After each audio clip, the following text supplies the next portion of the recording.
अस्सलाम वालेकुम। सब कुछ बदल सकता है मगर कुदरत का निज़ाम बड़े से बड़ा फ़िरौन भी नहीं बदल सकता।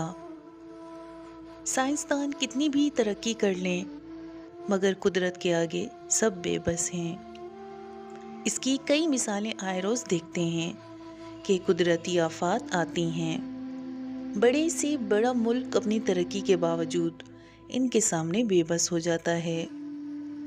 अमेरिका, चीन, रूस और दीगर ममालिक में समुद्री तूफान, सैलाब और ज़लज़ले आने पर बेबस हो जाते हैं। इसकी मिसाल समुद्री तूफान सैंडी है, जिसने अमेरिका जैसे सुपर पावर को भी हिला के रख दिया। फिर मेरी और आपकी क्या औकात कि निज़ाम कुदरत के मामलात में दखल अंदाजी करें। मगर फिर भी हम देखते हैं कि बहुत से लोग अल्लाह के अहकामात से रोगर्दानी करते हैं। आखिरकार अपने मुंतकी अंजाम से दो चार होते हैं। अल्लाह ताला ने वाज़े तौर पर रिज़्क़ हराम से दूर रहने की हिदायत की है, मगर आप किसी भी महकमे में चले जाएं, ये जानने के बावजूद कि रिश्वत लेने और देने वाले दोनों दोज़खी हैं, फिर भी सरेआम रिश्वत देने और लेने का अमल जारी है। इस मौजू पे दो हकीकी भाइयों की कहानी पेश कर रही हूँ। अख्तर और अहमद दोनों हकीकी भाई थे। इनके वालिद ने सारी ज़िंदगी रिज़्क़ हलाल कमाई। रिज़्क़ हलाल से दोनों को पाल पोस कर बड़ा किया और तालीम मुकम्मल करवाई। वो एक प्राइमरी स्कूल के टीचर थे और उचारा की आबादी में किराए के मकाम पर सुकून की ज़िंदगी गुजार कर रिटायर हुए थे।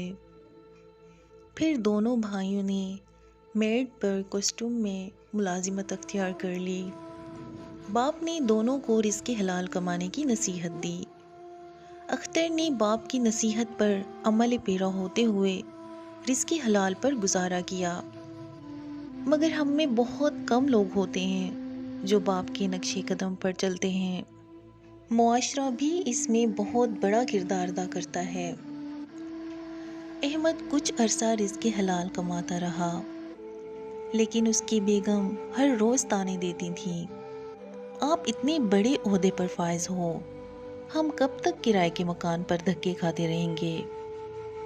आखिर खरबूजा खरबूजे को देख के रंग बदल ही लेता है। चुनाचे अहमद ने कमाई में रिज़्क़ हलाल की आमेज़ शुरू कर दी। हमारे माशरे में आफिसरान वाला भी ऐसे लोगों को पसंद करते हैं जो खुद भी कमाएं और आफिसरान को भी माली फ़ायदा पहुंचाएं। अख्तर जैसे लोगों को पागल और बेवकूफ़ कहते थे। अख्तर ने मुलाजिमत के 25 साल बड़ी मुश्किल से गुजारे। जगह जगह तबादले होते रहे। उसको रिज़्क़ हलाल कमाने की दुनियावी सज़ाएं दी गईं। फिर किसी दोस्त ने मशवरा दिया कि तुम इस मुआशरे के पर्दे नहीं बन सकते, तुम खुद को अलहदा कर लो, तुम मुआशरे को नहीं बदल सकते, रिटायरमेंट लेके कोई छोटा मोटा कारोबार कर लो। ये मशवरा माकूल लगा तो अख्तर ने खुद ही रिटायरमेंट ले ली। बाज़ लोगों ने उसे बेवकूफ़ कहा कि कस्टम की नौकरी छोड़ दी, यहाँ पर नौकरी करने के लिए लोग लाखों रुपए की रिश्वत देते हैं। लेकिन कुदरत ने अख्तर को सब्र और इंतकाम का सिला दिया। उसने अपना छोटा सा कारोबार शुरू किया। उसके इखलाक और मुनासिब रेट की बदौलत जल्द ही कारोबार तरक्की कर गया।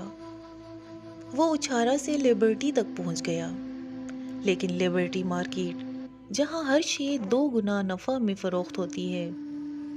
अख्तर ने अपना उसूल नहीं बदला। उछारा में रहते हुए भी हर माह गरीबों में मुफ्त राशन बांट के लौट आता। लिबर्टी में आने के बाद भी ये तर्ज अमल जारी रखा।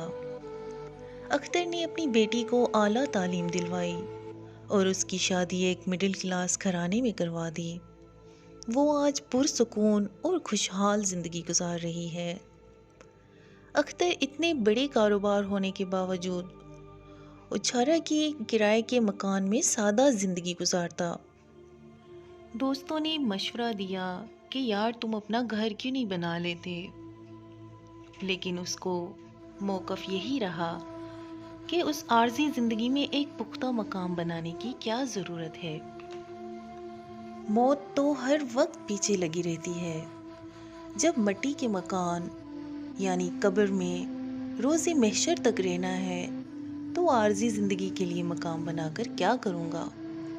جس قدر مقام بنانے پر خرچ کروں گا وہ خدا کی مخلوق کے کام آ جائے گا، تو میرے جیسے گناہگار کے لیے قبر کا عذاب کم ہو جائے گا۔ ادھر اختر کا بھائی احمد دن رات لوٹ مار کر بازار گرم رکھتا تھا۔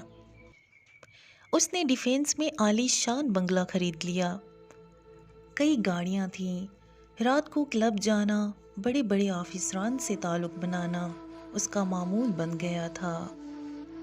احمد کا بیٹا رضا بھی اس کمائی پر خوب راج کر رہا تھا۔ جب حرام کی کمائی آنے لگے تو اولاد کے کام بھی ایسے ہوتے ہیں۔ احمد کے بیٹے نے بھی تعلیم حاصل نہ کی، کہتے ہیں دوست کے ساتھ بیٹھ کر کلب میں شیشہ پیتا اور بہت سے دوسرے نشے بھی کرنے لگا تھا۔ بجائے اس کے بیٹے کی یہ حرکات دیکھ کر ماں باپ اس کو روکتے بلکہ اس کی حوصلہ افزائی کرتے تھے۔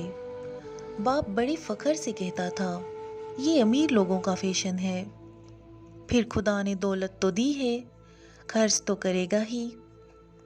وقت گزرتا رہا، احمد کروڑوں کا مالک بن گیا، اس کے باوجود زکوٰۃ اور خیرات نہیں کرتا تھا۔ پھر خدا کی رسی جو ڈھیلی ضرور ہوتی ہے مگر پکڑنے پر آتی ہے تو تنگ سے تنگ ہوتی جاتی ہے۔ احمد کے ساتھ بھی کچھ ایسا ہی ہوا۔ ایک بار جو بیماریوں نے گھیرا تو جان چھڑانا مشکل ہو گئی۔ مرغن کھانوں کی وجہ سے اسے معدے کا السر ہو گیا، پھر شوگر، بلڈ پریشر جیسی بیماریوں نے بھی ساتھ میں گھیر لیا۔ ڈاکٹر نے سختی سے کھانوں پہ پابندی لگا دی۔ یہی قدرتی نظام ہے، پیسے ہوتے ہوئے بھی وہ سادہ کھانا کھانے پر مجبور تھا۔ احمد سے قدرت نے عجب انتقام لیا۔ وہ بیٹا جس پر احمد فخر کرتا تھا اس کے لیے وبال جان بن گیا۔ اس نے بھارت اور پاکستان کی میچ کھیلتے ہوئے اپنا بنگلہ نما گھر دوستوں کے آگے ہار دیا۔ احمد نے اپنے کالے سرمائے کو چھپانے کے لیے گھر اپنے بیٹے کے نام کر رکھا تھا۔ رضا کا دوست قبضہ لینے کے لیے چند گنڈوں کو ساتھ لے کر آیا۔ اس وقت تو کچھ لوگوں نے اس کو سمجھا دیا اور واپس بھیج دیا، مگر جاتے ہوئے سنگین نتائج کی دھمکی دے گیا۔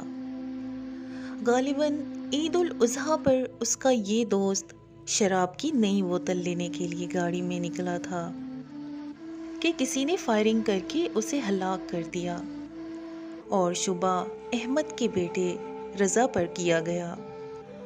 آج وہ جیل کی 4 دیواروں میں زندگی اور موت کی جنگ لڑ رہا ہے۔ احمد کی بیوی اس صدمے سے چل بسی، جبکہ احمد پر فالج کا حملہ ہو چکا ہے۔ اپنی کوٹھی میں لاوارث پڑا اپنی زندگی کے دن پورے کر رہا ہے۔